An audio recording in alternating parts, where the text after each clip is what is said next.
latest U.S. Census Bureau data shows that nearly 900,000 people moved to Florida back in 2024, and thousands more have joined the party since then. Now, many fleeing the state for beneficial, of course, tax policies, not to mention the sunshine. But could hurricane season be a surprise to these Sunshine State newcomers? That's the big question, right? The one and only Fox News contributor Phil Flynn joins us now to help new Floridians get ready for the storm, among other things, shall we say. Phil, always great to see you, my friend. Of course, prepping for hurricane season can be a really expensive task in places like Florida. So, what do folks need to budget for as we enter into the start of hurricane season?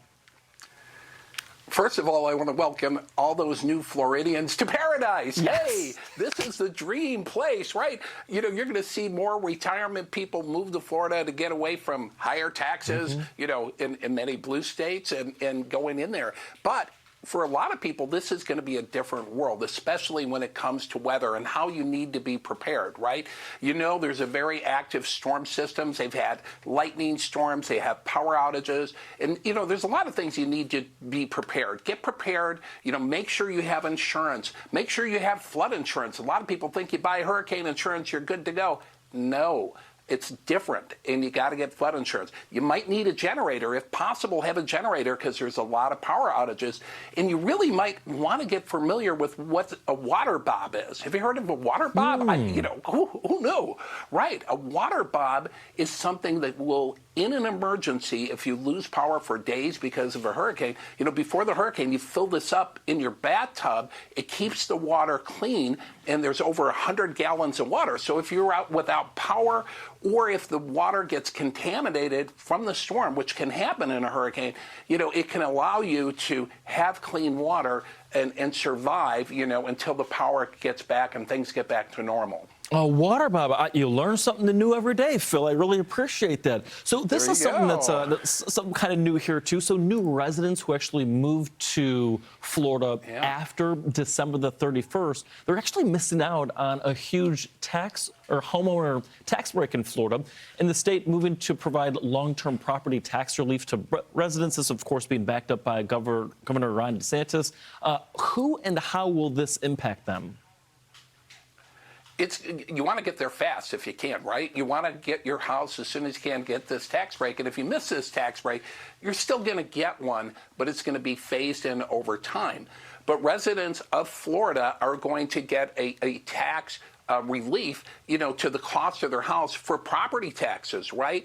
And one of the problems we have in many states is that they look at homeowners as a cash cow. They keep taxing them and taxing them. Florida gets it, right? They understand they don't want the government to tax you out of the home that you worked your whole life for. And they're finding ways to be dynamic with tax relief. Now, this is going to be good for the economy because this is why people are moving to Florida, right? They're getting tax breaks. They're getting warm weather.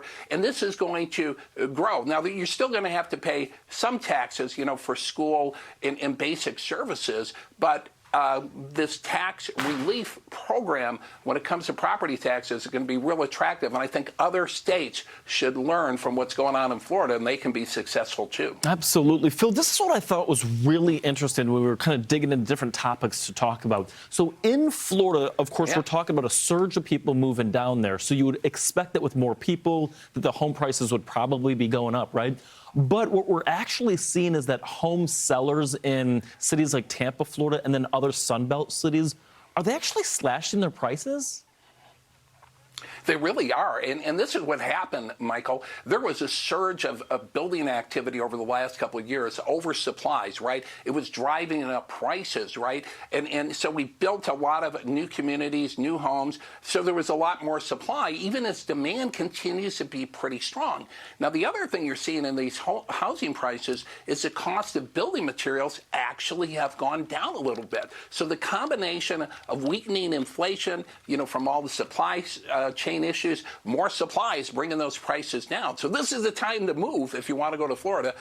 Hurry up and pick it up. We might have just picked up the Florida housing market on this show today, because I think people are going to be calling their realtor today. Listen, I'm in New York City is where I live, and Phil, I would do anything to be your neighbor to get away from the high taxes that we pay here in NYC. That is for, and plus all the sunshine that you have down there.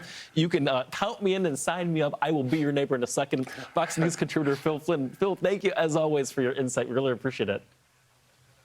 Thank you. Have a great one, and good luck with your horse bet. You got that right. Yes, I appreciate that. The Saratoga Race Course in Saratoga Springs. Lots of folks looking forward to that as well. Phil, thank you.